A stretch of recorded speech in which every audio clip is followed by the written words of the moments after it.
Na abastada Sabará de 1856, a senhora Elisa, esposa do brigadeiro Noronha, acreditava que éramos apenas suas ferramentas. Mãos para trabalhar, bocas para silenciar. Mas ela esqueceu que essas mesmas mãos que cortavam a cana com o machado podiam usá-lo para outra colheita. Esta é a história de Lúcia, Rosa, Isabel e Maria. 4 mulheres que, naquele ano, transformaram o luxo da Casa Grande em um palco de vingança, lavando com sangue a crueldade da senhora. Mas antes de continuar, olá, meu amigo e minha amiga. Aqui é Bruno Henrique, narrador do Além da Escravidão. E hoje se prepare, porque você vai conhecer uma história antiga que vai mexer com seu coração. Antes de começarmos, inscreva-se no canal e me diga nos comentários de qual cidade você está nos ouvindo. Eu adoro saber até onde nossas histórias chegam. Prepare-se, porque a emoção começa agora. A fazenda do brigadeiro em Sabará era um universo de contrastes brutais. De um lado, o esplendor colonial da Casa Grande, seus móveis de jacarandá, as sedas e porcelanas finas trazidas da Europa. Do outro, a senzala, um amontoado de miséria, onde vidas eram moídas dia após dia. No centro desse abismo vivia a senhora Elisa. O brigadeiro Noronha, com sua postura militar, era um homem duro, mas previsível. A senhora, contudo, era uma tempestade imprevisível, uma alma corroída pela maldade. Seu deleite era a humilhação, sua alegria, a dor alheia. Seu sorriso, muitas vezes, anunciava um tormento. Lúcia, com seus 36 anos e a sabedoria ancestral de seu povo Nagô, era a cozinheira-chefe. Seus pratos, por vezes, eram a única lembrança do sabor de uma vida livre. Mas seu maior tesouro eram suas 2 filhas. A mais velha, uma menina de apenas 12 anos, já servia na copa da Casa Grande. Rosa, 28 anos, uma mulher jeje, forte como a cana que cortava no eito, levava no rosto uma cicatriz que contava histórias de surras passadas, uma marca da resiliência. Isabel, 22 anos, banto, de fala mansa e olhos atentos, era a criada pessoal de senhora Elisa. Conhecia cada rangido, cada sombra, cada segredo daquele casarão opressor. E Maria, 45 anos, a matriarca Angola da horta e do galinheiro, com seus filhos e netos espalhados pela fazenda. Ela era o porto seguro, a memória viva de uma comunidade. Essas 4 mulheres eram o alicerce silencioso daquele lugar. Compartilhavam olhares, suspiros e a esperança mínima de que amanhã traria menos sofrimento. Até aquele dia. Um calor úmido pairava sobre Sabará.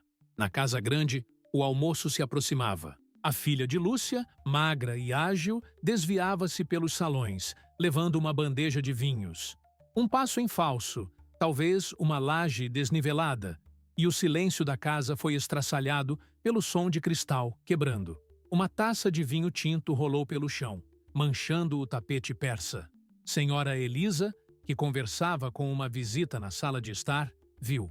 Seus olhos, antes falsamente amenos, tornaram-se fendas de ódio puro. Um urro rasgou o ar. Sua desgraçada, negra imunda, vai me pagar por isso? A menina, paralisada pelo terror, sequer conseguiu chorar. Lúcia, na cozinha, ouviu o grito. Seu coração gelou. Rosa, voltando do lavadouro, sentiu o ar pesado. Isabel, ao lado da senhora, viu a face demoníaca que se revelava. Maria, na horta, sentiu um arrepio na espinha. A senhora não se contentou com uma surra. Ela arrastou a menina pelos cabelos para o pátio, sob o sol a pino. Mandou o feitor, o cruel Serafim, pegar o chicote de couro cru. Bata! Bata até que essa escória aprenda a respeitar o que é meu e que sirva de exemplo para todas as outras. Lúcia viu. Seus braços foram segurados por outros escravos, apavorados demais para intervir, mas compelidos a impedir a mãe desesperada. A cada estalo do chicote na pele fina da filha, um pedaço da alma de Lúcia morria. Rosa, que tentou avançar, foi contida por um empurrão brutal de Serafim. Isabel, com o rosto impassível por fora, sentia um rio de lágrimas e fúria correr por dentro. Maria, ao longe, ouvia os gritos. O corpo da menina se contorcia. O sangue manchava a terra batida. A senhora Elisa observava tudo, um sorriso fino nos lábios. Quando o corpo da menina parou de se mover, inerte, Serafim parou, ofegante.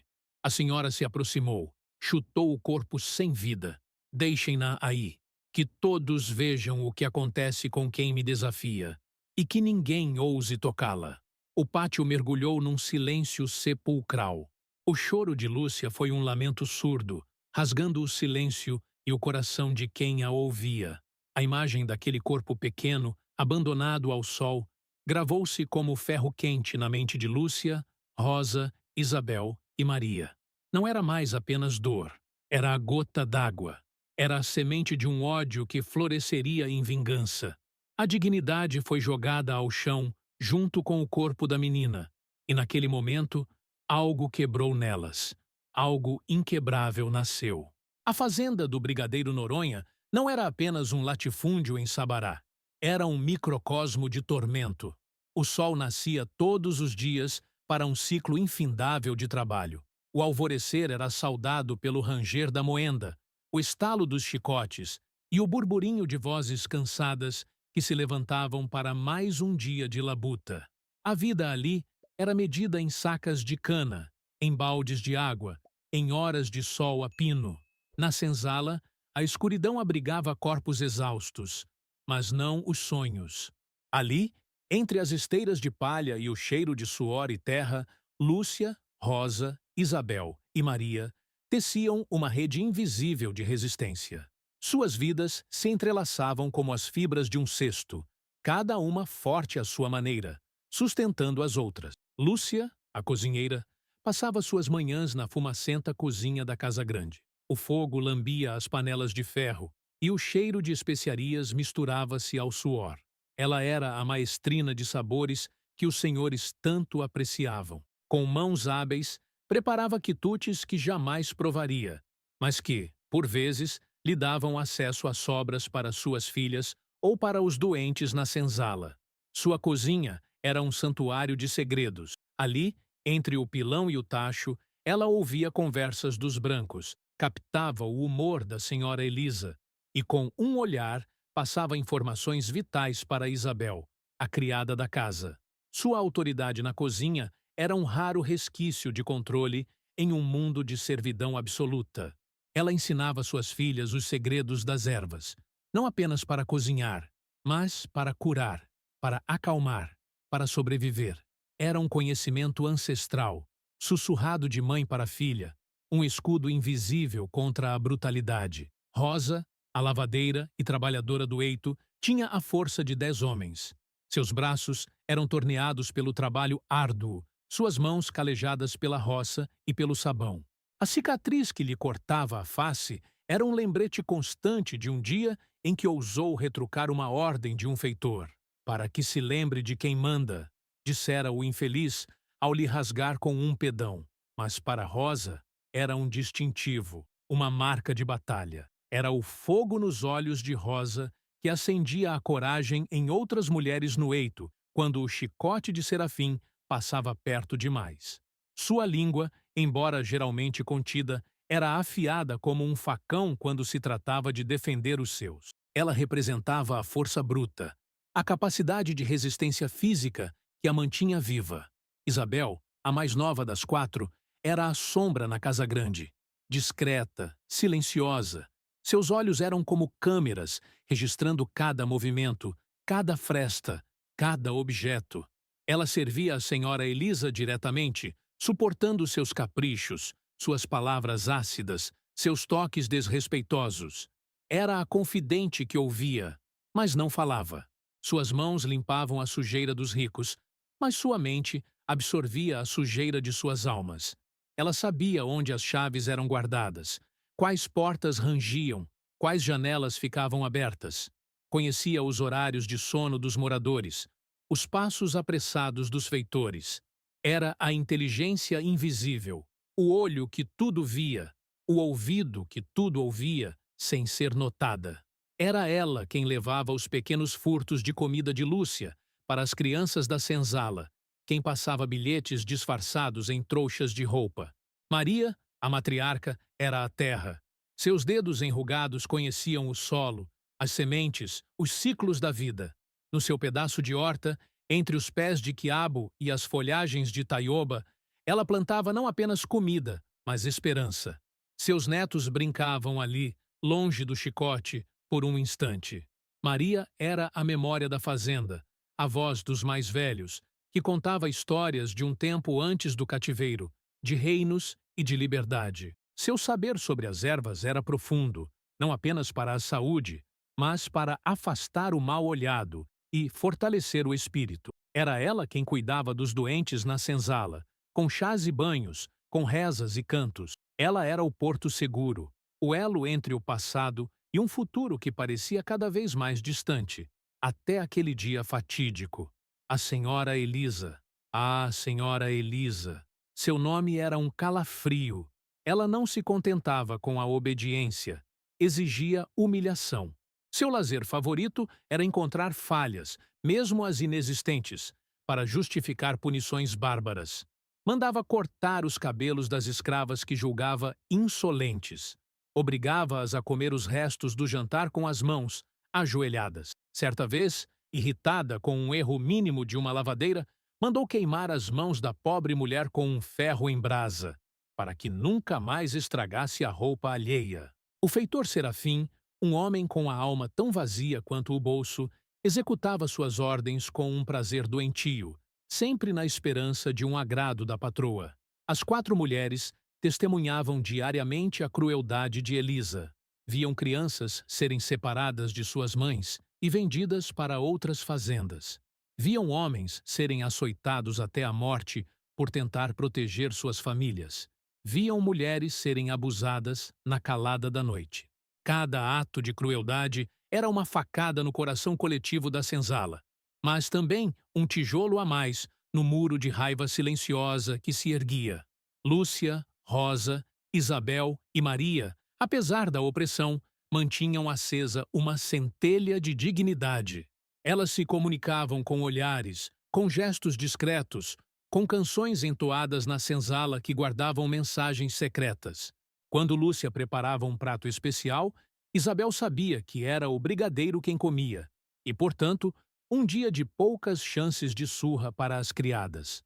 Quando Rosa se demorava no eito, era porque havia um novo plano de fuga, sussurrado entre os canaviais, ainda que nunca concretizado. Quando Maria rezava, todos na senzala sentiam a força de seus ancestrais. A vida era uma luta constante, uma dança macabra entre a sobrevivência e a submissão.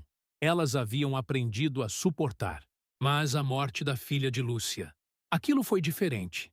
Não era mais apenas a dor de ser escrava. Era a dor da perda mais brutal, a afronta mais direta à maternidade, à humanidade.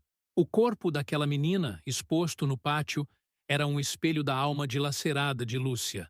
E naquele espelho, as outras 3 viram a si mesmas, suas filhas, seus netos. Viram que o ciclo de crueldade de senhora Elisa não tinha fim, que a única maneira de parar o monstro era cortá-lo pela raiz. E aquele dia, a sombra da vingança começou a se desenhar nas almas destas mulheres, antes pilares de resiliência, agora forjadas em ferro puro. Na calada daquela noite sufocante, o ar na senzala era mais denso que o vapor da cozinha de Lúcia. Não havia gemidos, não havia choros abertos, apenas um silêncio pesado, quase palpável, que parecia absorver a pouca luz das lamparinas. Lúcia estava encolhida no canto mais escuro, seu corpo tremendo, o rosto banhado em lágrimas secas. O vazio gélido em seu peito era a ausência da filha, a imagem do corpo inerte sob o sol ainda queimando em sua mente. Rosa estava parada perto da entrada, os braços cruzados, a cicatriz em seu rosto parecendo mais profunda e viva. Sua respiração era pesada, cheia de uma fúria contida que ameaçava explodir. Isabel sentava-se num toco, as mãos entrelaçadas, os olhos baixos, mas sua mente já não estava inerte. Maria, a matriarca sentada no chão, Movia os lábios em preces silenciosas, suas contas de sementes apertadas na mão, mas seus olhos, embora fixos no chão, viam o passado e um futuro que precisava ser forçado. Rosa quebrou o silêncio. Sua voz rouca, quase um sussurro que soava como um trovão na quietude. Não tem mais volta. Ninguém respondeu, mas todos sabiam que ela falava a verdade. Lúcia, então, levantou a cabeça lentamente. Seu olhar, antes de desespero, agora era um vazio glacial. Algo dentro dela tinha quebrado, mas se recompôs de uma forma diferente, mais dura.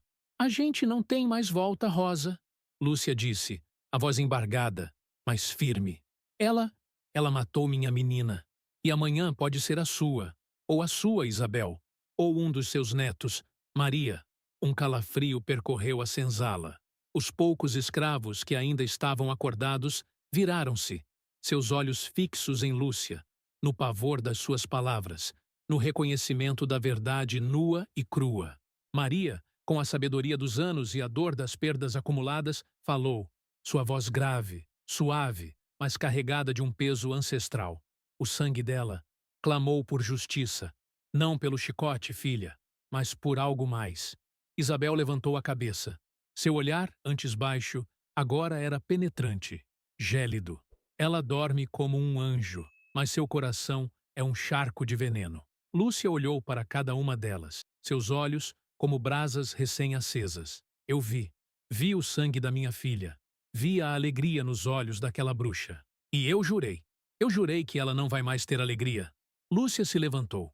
Seu corpo, antes curvado pela dor, agora se erguia com uma determinação que assustou até a si mesma. Sua postura era diferente, mais ereta, mais forte. Chega de abaixar a cabeça. Chega de chorar no escuro. Chega de enterrar nossos mortos e pedir a Deus para que o próximo não seja a gente. Rosa bateu a mão na parede de barro, um som surdo e forte, um eco da fúria em seu peito. Mas o que a gente pode fazer, Lúcia?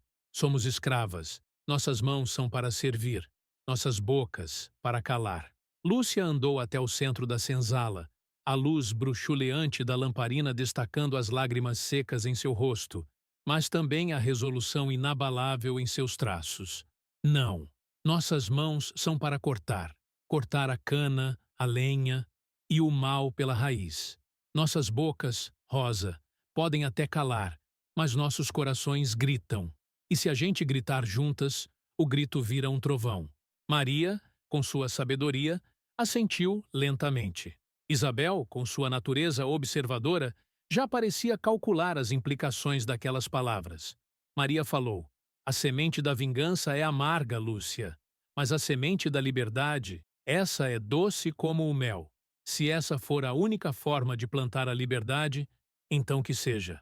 Isabel, com uma urgência inesperada, acrescentou, o brigadeiro, ele vai para Sabará. Negócios, fica dias fora. Senhora Elisa estará sozinha, com os poucos feitores. E eu estarei lá. As palavras de Isabel foram um gatilho. O ar na senzala pareceu vibrar com a possibilidade, com a centelha de uma esperança sombria.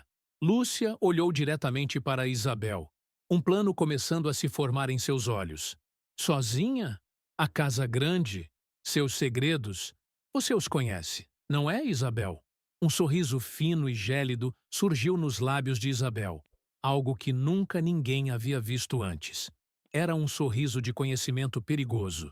Conheço cada fresta, cada rangido, cada passo do segurança, cada hora que ela dorme. Rosa, os olhos brilhando com uma nova luz, a cicatriz em seu rosto parecendo pulsar, completou. E os machados? Os machados de cortar lenha, os facões de cana, a gente sabe usar. A gente usa todo dia. Lúcia estendeu a mão para as outras, uma a uma. Então, é hoje que viramos de vítimas a justiceiras. É hoje que a gente reescreve a nossa história. Não pela nossa vida, que já está perdida, mas pela vida que queremos para os nossos. Pela memória dos que se foram e pela dignidade que nos foi roubada. Maria foi a primeira a estender a mão, a palma enrugada sobre a de Lúcia. Depois, Rosa, com a força de um pacto inquebrável. Por fim, Isabel, seus dedos finos, mas firmes, se juntaram. As quatro mãos se apertaram. Um pacto silencioso, mais forte do que qualquer corrente, forjado na dor e na promessa de justiça. Maria jurou, a voz profunda e ancestral. Juro pelos nossos ancestrais, pelo sangue derramado, pela terra que nos acolhe e nos sepulta. Rosa, com a ferocidade de quem já enfrentou a morte, prometeu. Juro pela força dos ventos, pelo calor do sol, pela dor que carregamos. Isabel, com a calma de quem guarda segredos perigosos, afirmou. Juro pelo silêncio da noite, pelas sombras que nos escondem, pelos segredos que guardamos. Lúcia, olhando para o céu através do teto de barro e palha, como se falasse diretamente com a alma da filha, concluiu o juramento. E eu juro pela minha filha, que sua morte não será em vão, que a senhora Elisa pagará por cada lágrima, por cada gota de sangue. A transformação era completa. Elas não eram mais apenas escravas, eram conspiradoras, guerreiras. Suas faces, antes marcadas pela resignação, agora ostentavam uma resolução sombria, uma chama perigosa que ardia nos olhos. A opressão fora o cativeiro, mas a morte da menina foi o catalisador. A dor se transformou em combustível, o medo em coragem, a solidariedade em um pacto de sangue. A semente da vingança, plantada na calada da noite, começava a germinar. Vamos fazer um plano, Lúcia sussurrou, a voz carregada de uma nova autoridade. Não pode ter erro. Isabel, com seu conhecimento íntimo da Casa Grande, já começou a sussurrar os primeiros detalhes, apontando para o mapa mental que ela desenhou com os anos de observação. Rosa apertou os punhos, sentindo o poder que agora brotava em suas veias. Maria, com seus conhecimentos sobre os caminhos da mata e as ervas, já pensava em como garantir a fuga e a sobrevivência do grupo que seria libertado. A Casa Grande se tornaria um palco. À noite, uma testemunha, e a senhora Elisa, o alvo. Não haveria mais choro, apenas justiça. A luz bruxuleante do lampião na senzala mal espantava as sombras que dançavam nas paredes de barro, mas não a escuridão que pesava nos corações das quatro mulheres. A imagem do corpo da menina, ainda viva na memória de Lúcia, transformava a dor em uma navalha afiada de determinação. Elas haviam feito um juramento e agora era preciso tecer os fios desse pacto em um plano meticuloso, infalível. A gente não pode errar. Lúcia começou, sua voz baixa e rouca, mas carregada de uma autoridade nova. Ela traçou um risco no chão de terra com um galho fino, como se desenhasse um mapa da própria vingança. Um passo em falso, e o que restou de nós se perde para sempre. E a morte da minha menina terá sido em vão. Isabel, com sua calma observadora, foi a primeira a contribuir com detalhes práticos. O brigadeiro vai partir. Ouvi ele conversando com o feitor Serafim. Negócios em Sabará. Ficará fora por 3 ou 4 dias. Nesses dias, a Casa Grande fica mais vazia. A guarda, mais relaxada. Só a senhora Elisa, a governanta e as criadas de serviço. Os olhos das outras se arregalaram. Era a brecha que precisavam. O brigadeiro era a força militar, a armadura daquela casa. Sem ele, a senhora Elisa ficaria exposta, mais fraca, mais imprudente. Qual o melhor dia? Perguntou Rosa, a mão instintivamente tocando a cicatriz em seu rosto. O dia em que ela estiver mais sozinha, mais despreocupada. Isabel ponderou, seus olhos revirando o cronograma invisível da Casa Grande. Ela costuma ler até tarde nos dias em que o brigadeiro está ausente. Depois, bebe um chá para dormir e dorme pesadamente. O último dia antes do brigadeiro voltar. A noite mais longa para ela. Lúcia assentiu. A noite é nossa amiga. As sombras nos escondem. E qual a porta? Ou a janela? Isabel continuou. Sua voz um sussurro conspiratório. A porta dos fundos da cozinha, perto da despensa. É sempre a última a ser trancada. E às vezes nem é. E se for, a chave fica no gancho, na parte de trás da porta da cozinha de serviço, que eu consigo destrancar com um grampo de cabelo. Eu posso deixar a tramela da porta da despensa sem prender direito, com um pedacinho de pano, como se estivesse fechada. É um truque antigo. Maria, ouvindo atentamente, acrescentou. E os outros na senzala? Eles sabem que algo grande está se movendo. Sentem o cheiro no ar. Se formos, teremos que levar quem estiver pronto, quem não aguentar mais o chicote. Lúcia olhou para Maria, e um novo peso se adicionou à sua responsabilidade. Não era mais apenas a vingança, mas a libertação. Sim, Maria, não vamos só nos vingar. Vamos arrancar as correntes. Quantos estão prontos para seguir? Maria fechou os olhos, os lábios movendo-se em contagem silenciosa. Alguns homens do eito, que viram seus filhos serem vendidos, mulheres que apanharam por nada, mães que perderam seus bebês, os mais jovens, com a esperança ainda acesa, e os mais velhos, que já viram demais e não temem a morte. Uns 36, Lúcia.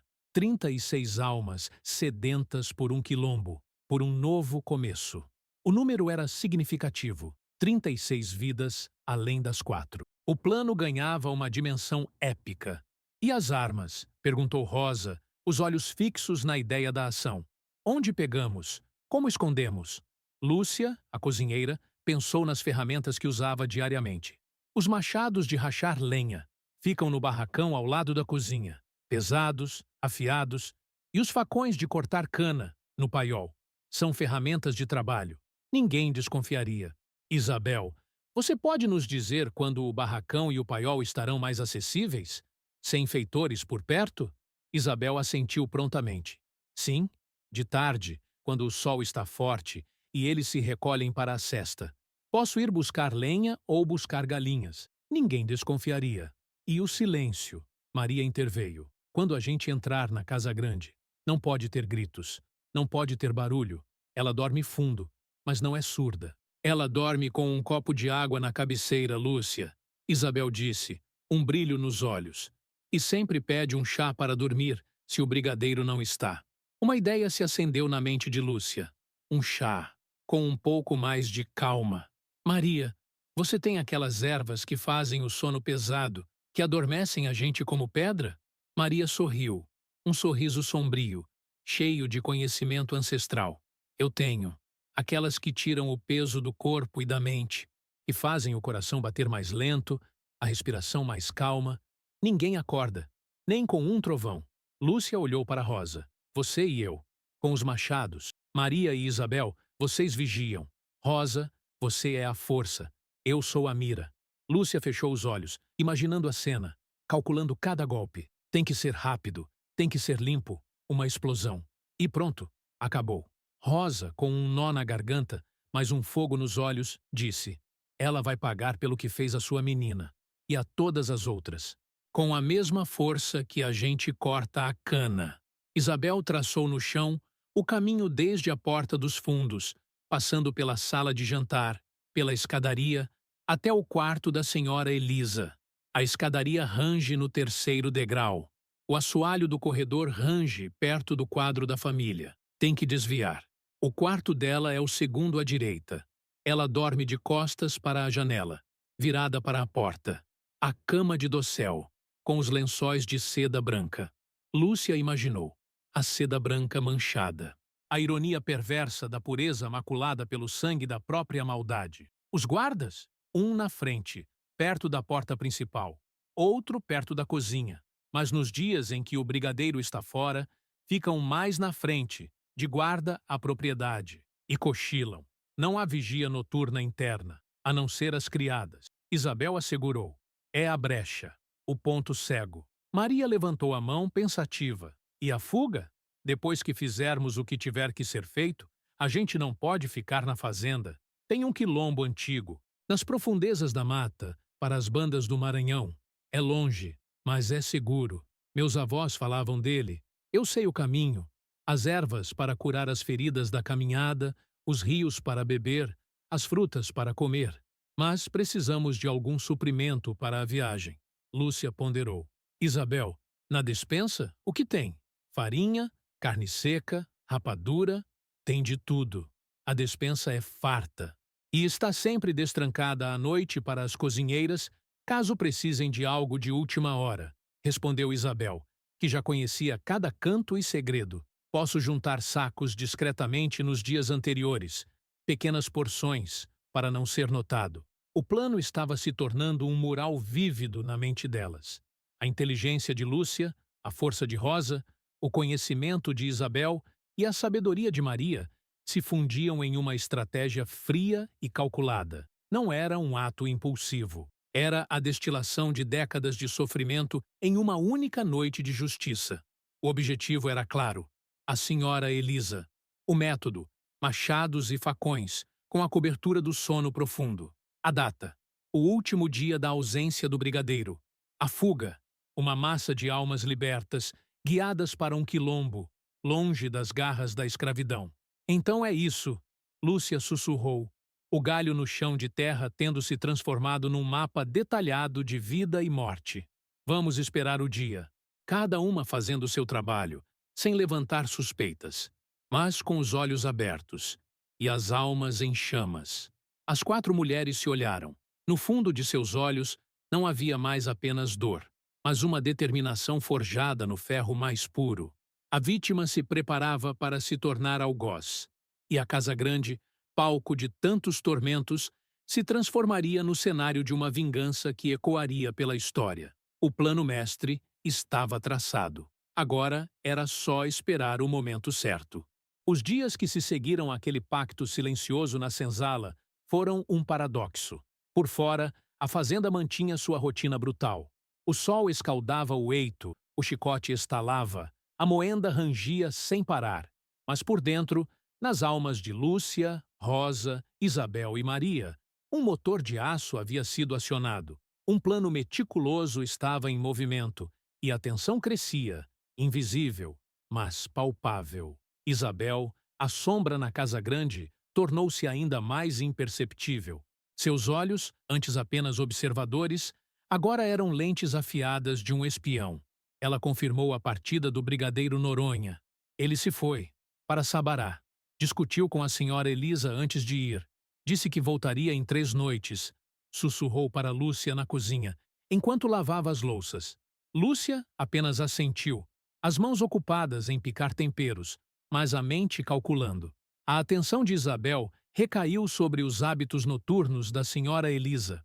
Notou que a senhora, nos dias sem o brigadeiro, bebia mais vinho antes do jantar e sempre pedia um chá de ervas fortes à noite para acalmar os nervos e garantir um sono reparador. Era o ponto fraco. Isabel também testou as trancas. Discretamente, enquanto limpava a cozinha dos fundos, ela deixou um pequeno fiapo de pano na tramela da porta da despensa, impedindo o fechamento total. Parecia trancada, mas um empurrão sutil a abriria. Os feitores não se davam ao trabalho de verificar todas as noites. Confiávamos na desatenção deles. Lúcia, na cozinha, manteve a fachada de cozinheira diligente. Seus dedos amassavam a massa do pão, mas sua mente traçava os caminhos da Casa Grande, os sons, os cheiros. Ela começou a observar as facas grandes, os gumes. Seus olhos estudavam o peso e o equilíbrio. Quando a senhora Elisa, em um de seus raros momentos de conversação, perguntou se Lúcia ainda sentia falta da filha, a cozinheira respondeu com uma voz quase inaudível, os olhos no chão. Apenas cumpro minhas obrigações, senhora. Por dentro, o coração de Lúcia era uma brasa ardente. Rosa, no eito, redobrava seus esforços. O suor escorria pelo seu rosto, caindo sobre a terra seca. Ela trabalhava com uma fúria controlada, canalizando a raiva para os músculos. Às vezes, quando os feitores não estavam olhando, ela pegava um facão de cana e, sob o pretexto de afiá-lo para o trabalho, passava a pedra em sua lâmina com uma intensidade quase ritualística. Sentia o fio, imaginava o corte. Seus punhos se fechavam, os nós dos dedos brancos. A cicatriz em seu rosto parecia queimar, lembrando-a do porquê de tudo aquilo. Maria, a matriarca, foi para os recantos mais secretos da sua horta. Colheu folhas de dormideira, uma planta cujas propriedades sedativas eram conhecidas pelos mais velhos. Moía as folhas em silêncio, misturando-as com outras ervas para disfarçar o cheiro. Sua velha trouxa de pano, que sempre levava consigo, agora guardava também as provisões para a fuga: farinha de mandioca seca, um punhado de rapadura, sal. À noite, na senzala, seus cantos soavam mais baixos, mais urgentes. Eram preces aos orixás, sussurros aos ancestrais. Seus olhos vasculhavam os rostos dos outros escravizados, os 36 que Lúcia e ela haviam escolhido. Com um olhar, um toque, Maria lhes passava a mensagem: preparem seus corações. O dia da partida se aproxima. Estejam prontos. Pequenos sacos eram escondidos sob as esteiras, contendo água, um pedaço de pão, uma fruta. A tensão era constante. A qualquer momento, um feitor poderia desconfiar. Um escravizado apavorado poderia delatar. Certa manhã, Serafim, o feitor, flagrou Isabel perto da porta dos fundos da cozinha, conferindo o fiapo de pano na tramela. "O que fazes aí, negrinha? Fuçando nas coisas dos patrões?" Ele rosnou, a mão já no chicote pendurado na cintura. Isabel, sem piscar, com um tom de voz que beirava a inocência, respondeu: "Estava verificando se a porta estava bem fechada, senhor. Não queremos que ladrões entrem e roubem as preciosidades da senhora." Serafim, satisfeito com a resposta submissa e o próprio ego, apenas grunhiu e se afastou. O coração de Isabel batia como um tambor, mas, por fora, ela era uma rocha. Em outro momento, um jovem escravo, ajudando Lúcia na cozinha, viu o olhar distante e gélido da cozinheira enquanto ela afiava uma faca com uma destreza incomum.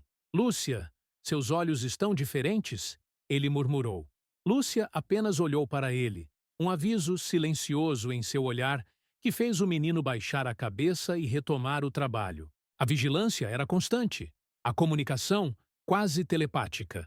A terceira noite chegou, a noite escolhida. O brigadeiro ainda estava em Sabará. A fazenda mergulhou em um silêncio pesado e úmido. Lúcia preparou o jantar da senhora Elisa com uma calma assustadora. Um caldo leve, um pedaço de frango e o chá. Quando Elisa pediu seu chá para dormir, Lúcia misturou as ervas moídas de Maria. O cheiro era o mesmo dos chás habituais, mas o efeito seria o de um sono que nem os trovões acordariam. Isabel serviu o chá, os dedos tremendo levemente, mas o rosto impassível.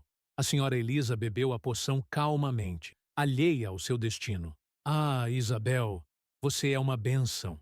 Este chá sempre me acalma." A risada da senhora ecoou na cozinha, um som que, para Isabel, parecia a gargalhada de um demônio. Na senzala, as 4 mulheres se reuniram pela última vez. A lua, um caco fino, mal iluminava o céu. Maria fez a última oração, um sussurro poderoso aos espíritos da mata e dos ancestrais. Rosa apertou o facão em suas mãos, a ponta gelada contra a pele. Lúcia, com o olhar fixo e determinado, respirou fundo, lembrando-se da filha. Isabel, os olhos brilhando no escuro, olhou para as outras. Ela dormiu. O sono dela é profundo. É agora. Não há mais volta. O vento uivou lá fora, um lamento que parecia carregar a dor de séculos de escravidão. Mas, para Lúcia, Rosa, Isabel e Maria, aquele uivo era o som da justiça que estava prestes a ser servida. A noite da vingança tinha chegado. A noite engoliu a fazenda. Nem mesmo a lua, que outrora parecia espiar as misérias da senzala, ousou mostrar seu rosto por completo, deixando a casa grande em um manto de escuridão quase total. Apenas a luz bruxuleante das estrelas e o farfalhar das folhas na brisa noturna quebravam o silêncio pesado. Lúcia, Rosa, Isabel e Maria moveram-se como sombras vivas. Seus pés descalços mal tocavam o chão de terra, seus corpos curvados, quase fundidos com a penumbra. A tensão, antes apenas uma ideia, agora era um peso físico, uma corrente invisível que as ligava. Na mente de cada uma, o juramento de sangue ardia como fogo, e a imagem da menina de Lúcia, inerte no pátio, era o farol que as guiava. Isabel, a guia silenciosa, liderou o caminho. Seus olhos, acostumados à escuridão da casa grande, eram como de felina. Primeiro, o barracão de lenha. O ar ali era impregnado pelo cheiro forte de madeira cortada e terra úmida. Ela escorregou o ferrolho enferrujado da porta com a destreza de quem já o fazia muitas vezes. Um rangido quase inaudível, e o caminho estava aberto. Lúcia e Rosa entraram, seus corações batendo contra as costelas como pássaros enjaulados. Ali estavam eles, os machados de rachar lenha, pesados, as lâminas afiadas pelo uso diário, e os facões de cortar cana, com seus gumes longos e cintilantes. Rosa pegou o machado maior, sentindo o peso familiar em suas mãos calejadas. O cabo de madeira se moldava perfeitamente à sua pegada. Lúcia escolheu um facão mais leve, mas igualmente letal. Maria e Isabel ficaram na porta, vigiando os arredores. Com as armas em punho, seguiram para os fundos da casa grande. A porta da despensa, Isabel havia dito, estaria mal trancada. Com um empurrão sutil, quase um carinho, a velha madeira cedeu, abrindo um caminho para o interior luxuoso e opressor. O cheiro de alimentos finos, de velas perfumadas e de riqueza fútil invadiu suas narinas, contrastando com o cheiro de terra e suor que elas traziam. Avançaram. As madeiras do assoalho, polidas e escorregadias, sussurravam sob seus pés descalços. Isabel gesticulava, indicando cada passo, cada desvio. Aqui, o degrau que range, ela sinalizou, e as outras pisaram com cuidado cirúrgico. Subiram a grande escadaria, cada passo uma vitória silenciosa sobre a arquitetura do poder. O corredor, com seus retratos sombrios de ancestrais brancos, parecia observá-las, mas elas eram invisíveis, ou talvez espectros da própria justiça. O quarto da senhora Elisa era a segunda porta à direita. Isabel tocou a madeira com a ponta dos dedos. A luz da pequena lua, agora um fio prateado, invadia o quarto através das grandes janelas, banhando o aposento em um brilho fantasmagórico. Ali estava ela, a senhora Elisa, dormindo profundamente, como se não houvesse pecado em seu sono, alheia ao seu destino iminente. Seu corpo estava estendido sobre lençóis de seda branca. O dossel ornamentado da cama parecia zombar da simplicidade da senzala. O luxo envolvia seu sono, um escudo ilusório contra a miséria que ela impunha. Um copo de água repousava na mesa de cabeceira, a poucos centímetros da cabeça da mulher que havia arrancado a vida da filha de Lúcia por uma taça de vinho quebrada. A poção de Maria havia cumprido seu papel. Senhora Elisa respirava lenta e profundamente, um suspiro que soava como um ronco em seus ouvidos. Lúcia e Rosa se aproximaram da cama, um de cada lado. Seus rostos eram máscaras de fúria e dor contidas. O machado de Rosa cintilava na penumbra, o facão de Lúcia, igualmente mortífero. Maria e Isabel permaneceram na porta, os olhos vigilantes, os ouvidos atentos. Qualquer som fora do quarto, qualquer passo, e elas seriam o alerta. Mas o silêncio era absoluto, um cúmplice pesado. Lúcia fechou os olhos por um segundo. A imagem do corpo de sua menina, do chicote, do escárnio no rosto de Elisa, tudo se condensou naquele instante. A dor se transformou em uma força bruta, incontrolável. Abriu os olhos. Neles, não havia mais a tristeza da mãe enlutada, mas a determinação fria de uma justiceira.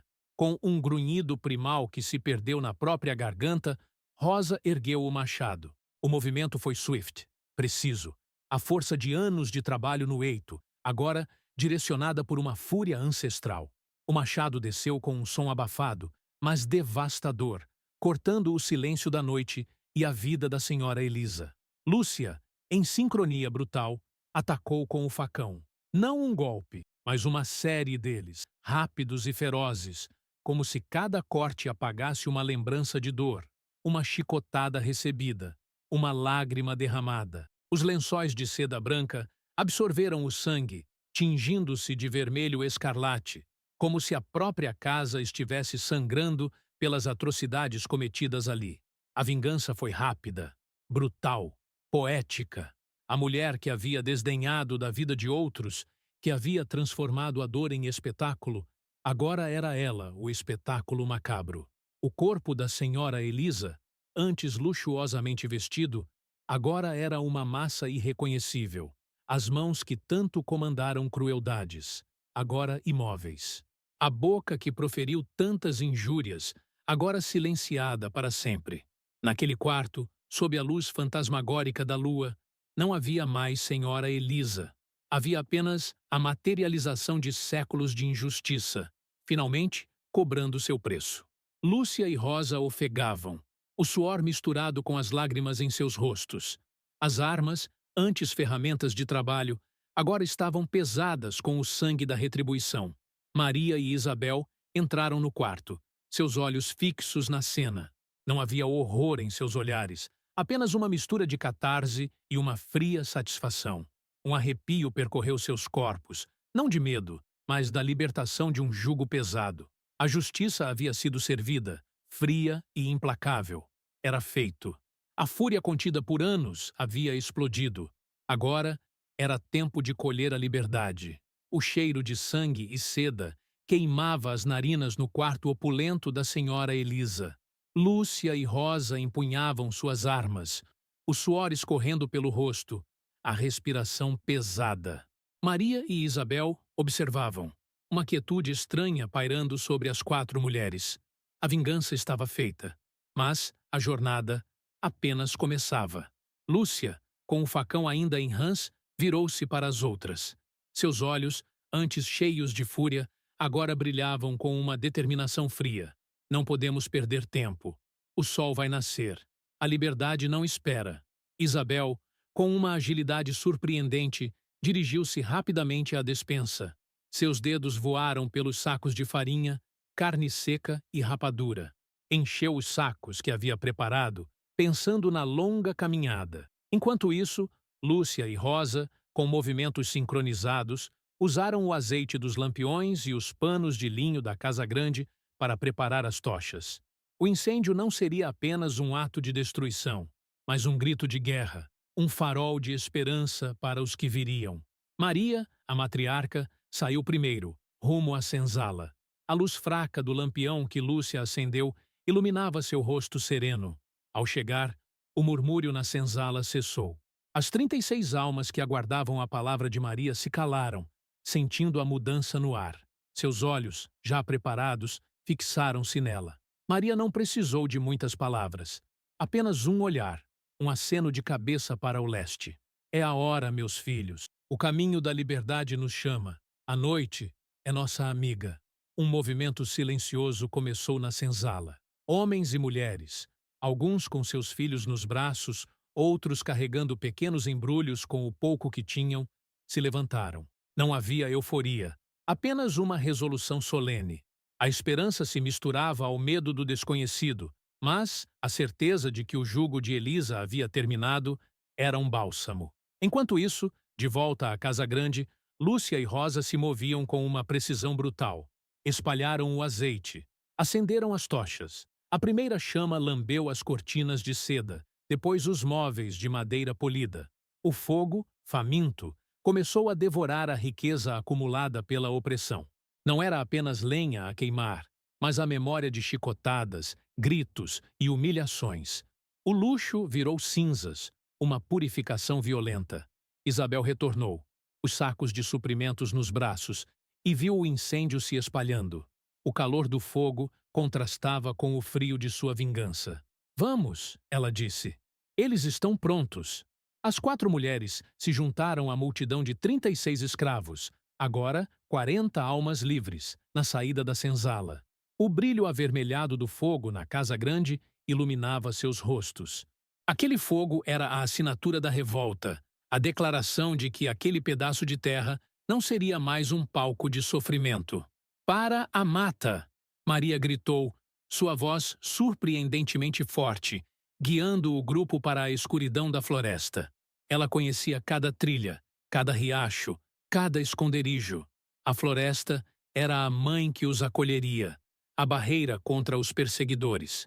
Os passos eram rápidos e determinados, mas o silêncio era mantido. Crianças eram carregadas nos ombros, suas bocas pequenas silenciadas por mães ansiosas. A liberdade tinha um custo, e eles estavam prontos para apagá-lo com a incerteza da fuga. Enquanto isso, na fazenda, as chamas dançavam mais alto, engolindo a casa grande. O calor despertou os poucos feitores e o restante dos escravos que não se juntaram à fuga.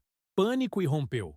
Gritos de "fogo" e "assassinos" ecoaram na noite. Serafim, o feitor-mor, acordou em sobressalto, seu rosto desfigurado pelo terror. O inferno em que ele ajudara a construir agora ardia à sua frente. Ao amanhecer, o brigadeiro Noronha chegou à fazenda, seu semblante sério e preocupado com a ausência de notícias. O que ele encontrou não foi sua casa próspera, mas uma pilha fumegante de escombros, o cheiro de fumaça e morte no ar. Seu mundo havia desabado. A notícia da morte de sua esposa e da fuga em massa se espalhou como pólvora. A reação do sistema escravocrata foi imediata e brutal. Pânico se espalhou entre os fazendeiros de Sabará e arredores. A ousadia daquele ato de resistência era um perigo para toda a estrutura. Era um precedente, uma faísca que poderia incendiar outras senzalas. Cavaleiros foram despachados, cães farejadores soltos, capitães do mato mobilizados. A caçada humana começou. Não era apenas a recuperação de propriedade que buscavam, mas a restauração da ordem, a punição exemplar para qualquer um que ousasse desafiar o poder. Recompensas foram prometidas, o terror espalhado. Mas Lúcia, Rosa, Isabel e Maria, junto com as 36 almas livres, já estavam nas profundezas da mata. Guiados pela sabedoria ancestral de Maria, eles deixavam para trás um rastro de cinzas e um legado de coragem, rumo a um quilombo secreto. Eles eram agora o pior pesadelo dos senhores, escravos que haviam se levantado. A fumaça da fazenda do brigadeiro se dissipou no céu de Sabará, mas o cheiro de cinzas e a história do que aconteceu naquela noite jamais seriam apagados. Lúcia, Rosa, Isabel e Maria não eram mais apenas nomes em uma lista de escravizados. Elas se tornaram lendas. Suas ações, um grito de guerra, ecoaram pelas senzalas de Minas Gerais, sussurradas de boca em boca, de geração em geração. Para os senhores de engenho e fazendeiros, o massacre de Sabará foi mais do que um crime. Foi um pesadelo, um aviso aterrorizante de que a paciência dos escravizados tinha limites e que a justiça, quando negada pela lei dos homens, seria buscada com as próprias mãos. O medo plantado em seus corações era profundo. Eles reforçaram a vigilância, aumentaram os castigos, mas a semente da insurreição já havia sido plantada. A imagem da casa grande em chamas, da senhora Elisa brutalmente executada, era um espectro que rondava seus sonhos. Se até as mulheres, as criadas, se atreveram a tanto, cochichavam, o pavor transparecendo em suas vozes. A fragilidade de seu poder, antes absoluta, foi exposta de forma violenta e inesquecível. Nenhuma casa grande parecia segura, nenhum senhor intocável. Para os escravizados, a notícia da fuga e da vingança das 4 mulheres se transformou em uma poderosa chama de esperança. Maria, a anciã, tornou-se a mãe da mata, guia espiritual e física para o quilombo. Sua sabedoria ancestral sobre as trilhas secretas, as ervas curativas e os rios que lavavam as dores, tornou-se um farol para os 40 que a seguiram. Lúcia, a líder estratégica, a guerreira do facão, inspirava confiança e resiliência. Rosa, a força impetuosa, a leoa ferida, era a lembrança viva de que a fúria podia ser uma arma. E Isabel, a sombra da casa grande, era a inteligência por trás dos muros, a prova de que o conhecimento era poder. O quilombo que eles construíram nas profundezas da mata, longe dos olhos e das correntes, tornou-se um santuário, um lugar onde a dignidade não era negociável, onde as histórias eram contadas e recontadas, e onde cada criança nascia livre. Eles recriaram sua cultura, suas crenças, suas leis, e, acima de tudo, a memória das 4 mulheres que os libertaram foi reverenciada. A história de Lúcia, Rosa, Isabel e Maria não é apenas sobre vingança. É sobre solidariedade feminina, sobre a capacidade de resistência do espírito humano diante da opressão mais brutal. É sobre a coragem de um grupo de mulheres que, em um ato desesperado, reescreveram seu próprio destino e o de dezenas de outros. Elas provaram que, mesmo nas condições mais desumanas, a luta pela liberdade e pela justiça nunca morre. A semente que elas plantaram naquela noite de fogo e sangue germinou em um futuro de liberdade. Elas se tornaram os espíritos da liberdade de Sabará, figuras que inspiraram outros levantes e fugas. Sua lenda se espalhou, lembrando a todos que a verdadeira força não residia nos chicotes ou nas correntes, mas na união e na determinação de um povo em busca de sua dignidade. A história de Lúcia, Rosa, Isabel e Maria nos lembra que a história não é feita apenas de grandes generais e reis. É feita principalmente de pessoas comuns, que em momentos extraordinários se levantam e lutam pelo que é certo. Elas não queriam fama, queriam justiça, e a conquistaram. Se a coragem e a resiliência dessas mulheres te tocaram, comente a palavra coragem aqui embaixo. Deixe seu like e compartilhe este vídeo com alguém que precisa conhecer a verdadeira face da resistência negra no Brasil. Essas histórias precisam ser contadas. A jornada de Lúcia, Rosa, Isabel e Maria é mais que uma história de um massacre. É um farol de resistência. Ela nos ensina sobre a força inquebrantável do espírito humano e sobre a importância de nunca esquecermos aqueles que se levantaram contra a opressão. Histórias como a delas são a memória viva de um povo que se recusou a ser silenciado. Se você se emocionou e sentiu a força dessas heroínas esquecidas, não deixe essa voz se calar. Curta este vídeo para mostrar que essas vidas importam. Se inscreva no canal e ative o sininho para ser notificado sempre que trouxermos novas histórias de coragem e luta que a história oficial tentou apagar. A voz da resistência precisa ecoar, e só com você ela pode alcançar mais pessoas. Há muitas outras histórias de heroísmo e justiça esperando para serem descobertas aqui no nosso canal. Clique agora nos vídeos que aparecem na sua tela e continue essa jornada conosco, desvendando os segredos e as lendas dos nossos ancestrais. Sua participação é fundamental para mantermos viva a chama da memória e da justiça.